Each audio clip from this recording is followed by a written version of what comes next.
Okay, so your Starlink Mini Kit has arrived. The next thing we need to take a closer look at is what is included in the box. Is this everything you're going to need to get your internet access, or are you going to need something else? Let's check it out.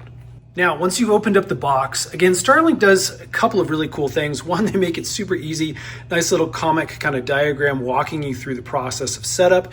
And then we've got a couple of components here. We have our antenna here. As you can see, it's a fairly slim profile. And again, it's a much smaller footprint over the regular standard antenna.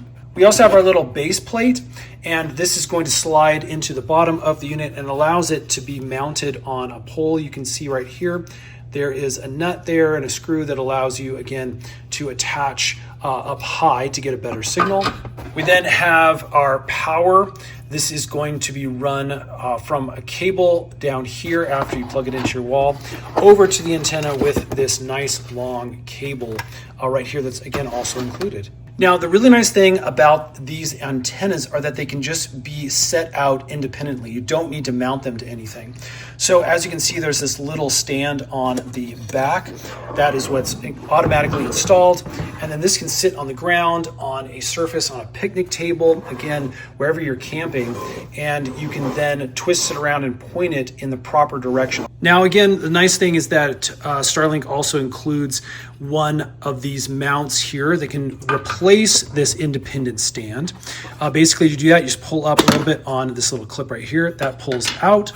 And then this one just slides in and gets replaced into that slot. It's really, really nice and easy.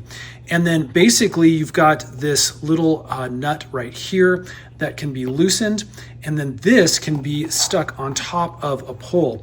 And a lot of these accessories, like the pole attachment and those kind of things, can be purchased on Starlink or on Amazon. They make a bunch of different aftermarket ones that are really cheap. We'll try to link some here in the video as well. Now, one of the really nice things about this dish is that the router is internal to it, so you don't have an additional component like you do with the standard model.